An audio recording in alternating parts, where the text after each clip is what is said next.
Watch this.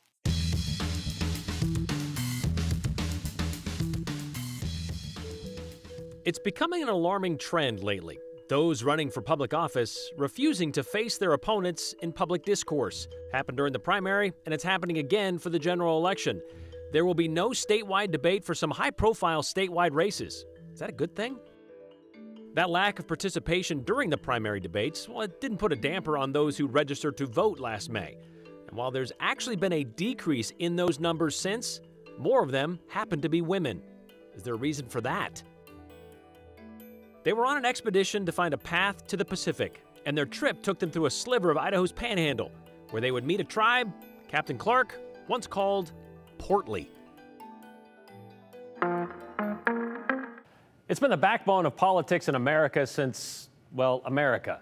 There's even a category named for one of our famous presidents who participated in a lot of them. We're talking about debates, and if you were hoping to see a debate between the candidates who want to run the state of Idaho, well, I have some bad news for you. For the first time in a very, very long time, there's going to be no governor's debate here on KTVB ahead of a November general election. Governor Little declined our invitation, telling us, like he told us during the primary, his record speaks for itself. Winner of the May primary over the Idaho Democrat side, well, that'd be Stephen Hite. He told us this morning that he, too, is out. Ammon Bundy, who is running as an independent, well, he previously said he may want to participate, depending on who was going to be participating with him. But that's all a moot point now. The Hite campaign didn't say anything about Bundy by name, but in a statement said they essentially aren't interested in debating a third-party candidate like Bundy, calling the idea to debate, well, unproductive and speculative. So a throwback to that May primary we already mentioned. Little didn't debate then either. He wasn't and isn't alone this time around. Republican congressional candidates, they're not doing their debates either. So what about this whole debate thing anyway? Is it just out of fashion right now? It's been 20 years since a candidate from the Democratic Party has won statewide office in Idaho. If so, what are voters losing in terms of decision-making resources before an election without a debate between the GOP, an independent, and the Democrats? Chief political reporter Joe Paris talked through those debate discussions with Idaho political science expert Dr. Stephanie Witt. Are political debates in Idaho dead forever? The answer is likely no, but the new norm of not debating in major statewide races continues. Republican incumbent Governor Brad Little says he will not debate on statewide TV ahead of the November general election. And Little's opponent from the Idaho Democratic Party, Stephen Hite, he told KTVB earlier today that he also will not be debating. Dr. Stephanie Witt, an Idaho politics expert at Boise State, says there are certainly negative consequences of candidates continuing to skip major debates. Well, I'm a little old-fashioned when it comes to debates. I think those are a very valuable way for the voters to see all of the candidates for the races, to evaluate what their stances on issues can be, and to become familiar with that person. So I see it as a great loss that we are seeing increasing numbers of candidates who opt out of the debates. Some critics of statewide debates in Idaho say it's pointless because Republicans tend to win those races no matter what is said in the debate. The last time an Idaho Democrat won a statewide race was 2002. And so while that is true, Dr. Witt points out that debates are far more than just a one-time conversation. This is still a chance for voters to evaluate these different candidates. There may be ideas that get batted around in a debate that can be followed up later by that candidate of either party, right, when they win, and by the legislature. So I think there's some value in seeing our candidates evaluate ideas, talk about what they might bring that's new, and without the debates, we lose that opportunity. And to me, the debates seem to have these organic feel conversations. And, you know, the candidates will come in with talking points, but when you have like a social media post or you have like a campaign ad, it's very structured. It's rarely in the box. To me, it seems like debates are that one window into, okay, organically, how does this person process thoughts? That's correct. How do they think on their feet? What do they do when they're challenged?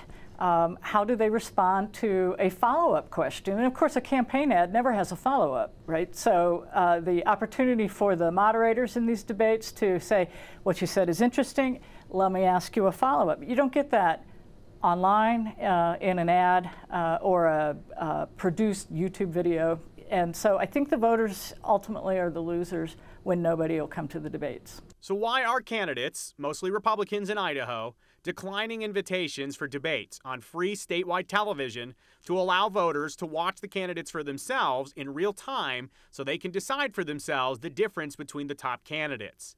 Well, Dr. Witt says this decision is likely linked to a national message we've seen a rise in popularity in recent years. I think some of it has to do with GOP messaging around the mainstream media not being reliable, or that they have an inherent bias. And so if the debates are hosted on these mainstream TV networks, for example, or PBS, that they may not be fair. And as a strategy, I understand the Republicans bowing out more than I do the Democratic candidates, which has also happened in this session, in that if you are pretty sure you're going to win, why even give the opponent the standing to be shown together with you in a debate like there's a real contention? So I think that in some cases, maybe in the governor's case, in some of the statewide, the congressional races, the thought is if I concede to be in the debate, then I'm conceding I have like a credible opponent, and they don't want to give that stature to those other candidates.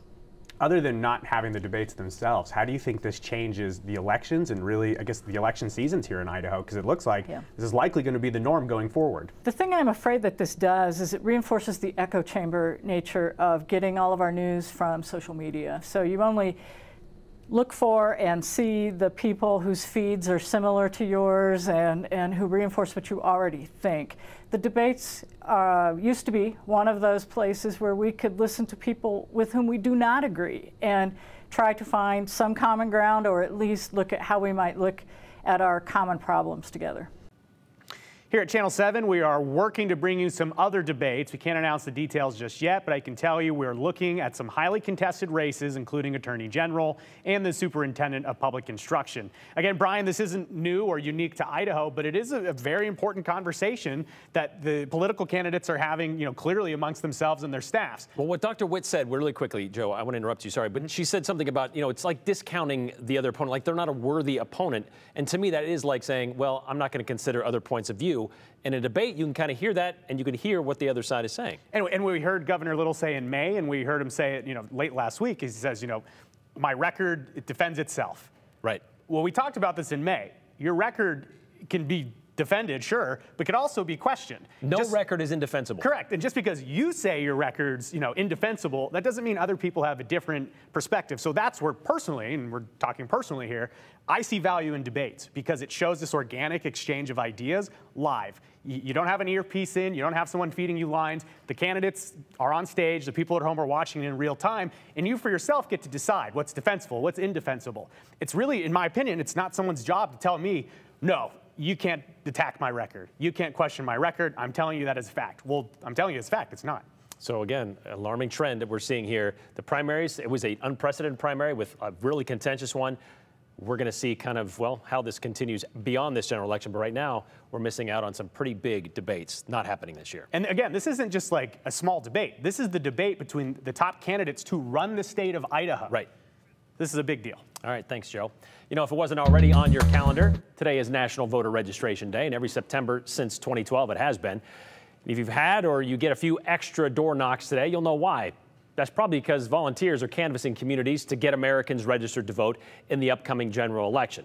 But you don't have to wait for that doorbell. In Idaho, you can do it online, like right now. It takes 5 minutes. The website, voteidaho.gov, is where you find it. You can also print out a voter registration form and either mail it in or drop it off at your county clerk's office. If you are a procrastinator, you can also wait until Election Day and register when you show up to vote. Every one of those options, though, requires a photo ID, either an Idaho driver's license, a passport, some sort of federally issued license with your picture on it. Costco cards do not count. You have none of those? Well, that's not a problem. In Idaho, you can also sign an affidavit if you do not have a voter ID. You do that at the polling place and just says, I am who I am. They'll prove it later, and you go on from there. So maybe you registered so long ago you forgot about it, or you just wanted to make sure you still are, and with the party you want to be affiliated. Well, not that it matters for the general election, but for some it does still matter. At that same website, voteidaho.gov, you can check your registration status. So why is that important? Because maybe you've moved. maybe you died, or maybe you haven't voted in a while, like in the last 4 years.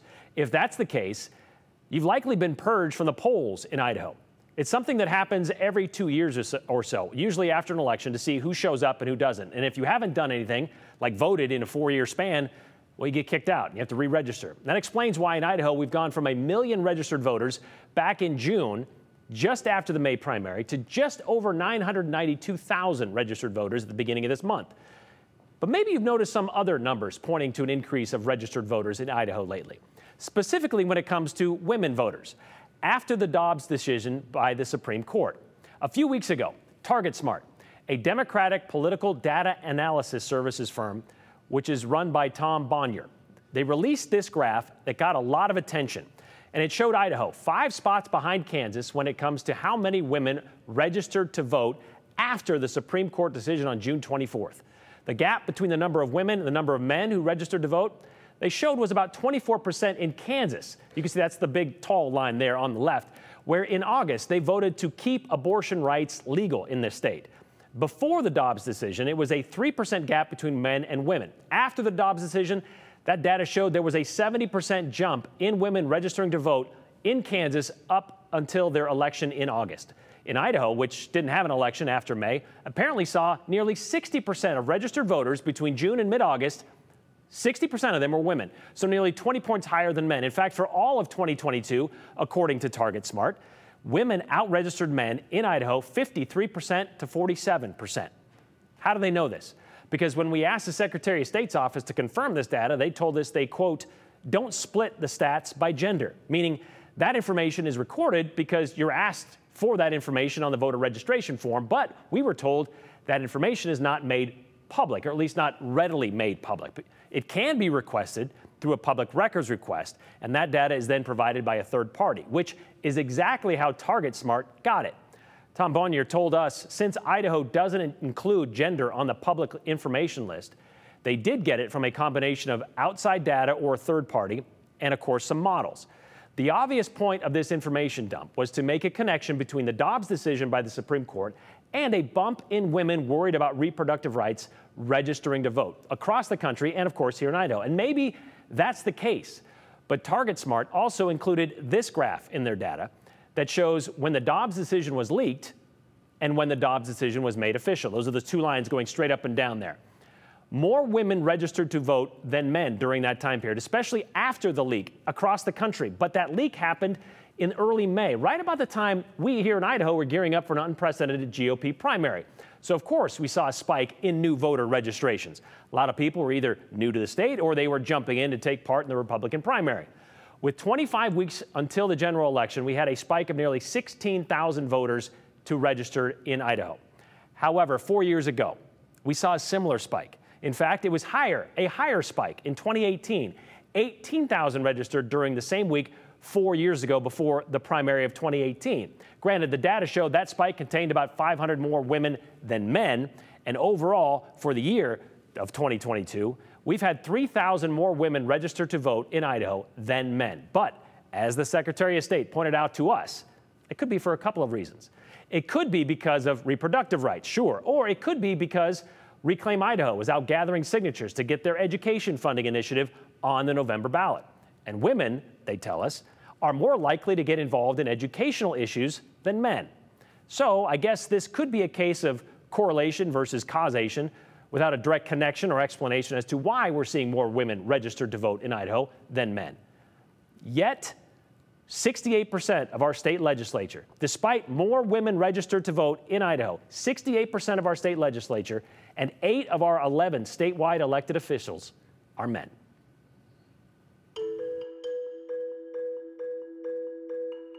Oh, sure, they found their way to the Pacific, but it took a lot of help from the locals. Today is the 217th anniversary of Lewis and Clark meeting the Northern Tribe of Idaho, something we're going to try to squeeze into a TV-sized slice of history. All right, there's no need to rush on this next part, unless you want what you send us to be on today's show. But you can send us your messages anytime. Here's our number, 208-321-5614. You can send us your story ideas, you can send us your questions, and even your comments. Oh, but don't forget to include your name and the hashtag, the208. And if we get it in during today's show, we might share it at the end of today's show. so stick around.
So history has always been a big part of the 208. And today we're touching on one of the cornerstones of Idaho's past, the Lewis and Clark Corps of Discovery Expedition.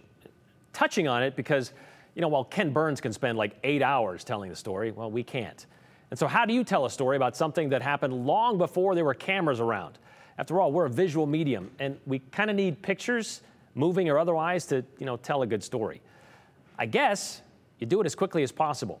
Lewis and Clark meet the Nez Perce tribe in Idaho for the very first time in 30 seconds.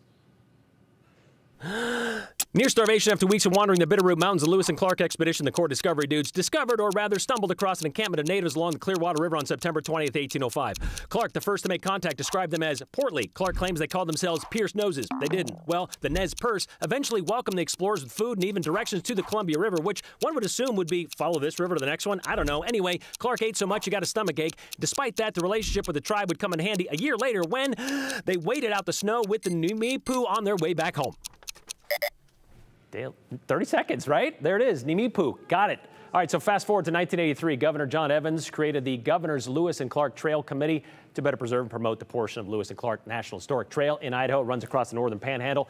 That committee is funded by proceeds from Idaho's specialty Lewis and Clark license plates.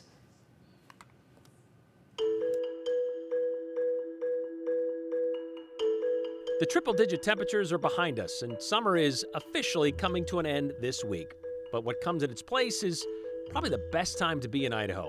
You got to be quick, though, because it's almost gone as soon as it gets here.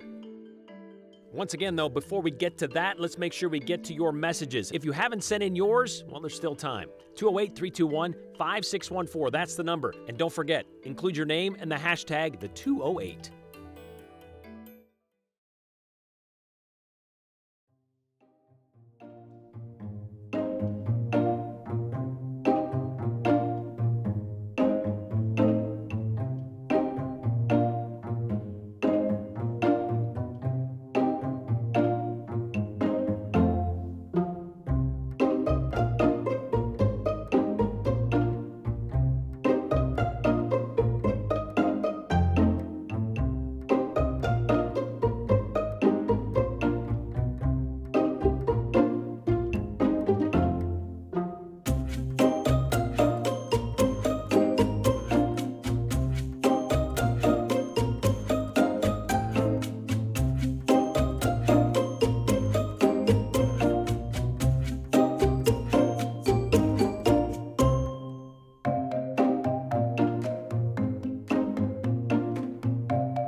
There will be warm, sunny days like this as fall officially begins, but as far as summer is concerned, this is kind of the last of it. We're in for some big changes as we head through the next 24 to 36 hours. Storms already bubbling up near Burns and out into western Oregon as well. All of this in response to a big low pressure system that's been spinning off the coast of California for the last couple of days. That's what's kept us in this southwest flow aloft, keeping temperatures at and slightly above average for this time of year. Made it to 86 for a high in Boise today. But as that low pressure center gets closer to Idaho tomorrow, we're going to be on the lookout for some storms, and potentially some of these storms could prove to be strong or even reach severe criteria. That looks a little bit more likely through this yellow shaded area here, south central Idaho, Magic Valley, Wood River Valley. As I run through the timeline, you can't take it for face value, but at least it gives you an idea of where those ingredients come together better for tomorrow afternoon and into the evening hours. It doesn't rule out the Treasure Valley, but I do think most places through the Treasure Valley stay dry tomorrow. There could be an isolated storm or a spot shower that makes its way through really quickly. Main threat being some gusty, potentially damaging winds. Highs tomorrow, mid to upper 70s, and a big change for the first day of fall, the autumnal equinox at 7:04 p.m. on Thursday, and we'll be seeing the coolest temperatures that we've seen since spring. Here's a look at the 7-day forecast. As I mentioned before, still some warm, sunny days ahead of us as we make our way into fall. As you can see, the warming trend for the weekend and into next week. You can always find the forecast at ktvb.com. Okay, so the last official day of summer is tomorrow, as Bree said. I'm sure a lot of us are ready to say goodbye to this hotter than most other summers. More than 25 days of temperatures in the triple digits. The quickest season of all, though, heading our way, fall. For about 2 weeks, we'll probably get to enjoy it and all the colors that it brings. It becomes one of the most beautiful spots in the country, Idaho does. And then, of course, they just go away. Back in 2002, 20 years ago, John Miller found a photographer trying to hold on to that beauty just a little longer.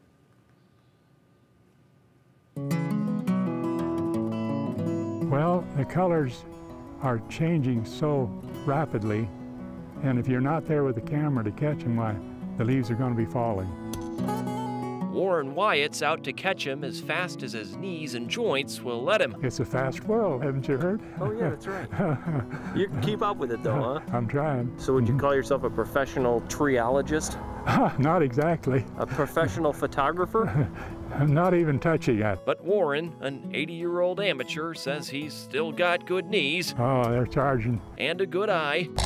Poplar trees are always good. And a fascination with fall in Boise dating back to 1948. Started out with the little Kodak. Times have changed a little bit. Right. So have the colors. Oh, yes, every year it's different. What's your favorite colors? Do you have a favorite? The gold and the shades of red and orange. Uh-huh. Sprinkle in a few of the fall flowers? Yes. Cattails, if you can get right up in the face of a cattail and then have a background of color, they really magnify it. And it's just really exciting. Right now, kind of like the world's going to bed around here. Exactly. But not Warren Wyatt. And as long as they're out here turning and burning and beautiful, we'll find you out here capturing them. As long as my joints hold out, haven't had any problem. As long as the joints hold out. Yeah. John Miller, Idaho's News Channel 7.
All right, final minute of the show. Let's get to your comments, like this one from Liz, who says any candidate who won't debate is a candidate not worth voting for. This one from Jack in Boise. Seems like refusing to debate is tantamount to dismissing your constituents. Voters deserve better, he says. Candidate debates were an important part of our election process when people voted for individuals. Now people vote for political parties and seem to think that's probably where we're going right now. You know, the first national debate between Nixon and Kennedy was how Kennedy managed to pull out a win, says Dan and Emma. That's a good reminder. In 1960, there was a series of debates. Kennedy and Nixon. Nixon looked a little nervous on television, didn't hold out so well. Kennedy ended up winning the presidency out of that, and a lot of people point to those debates. So it's a chance to kind of level the playing field. Been proven we retain just as much info when we listen to someone speaking super fast. I am now so much more educated about Lewis and Clark, and in less time, says Sherman in Nampa. It's a good point. I smell a new segment coming. We'll see you back here tomorrow.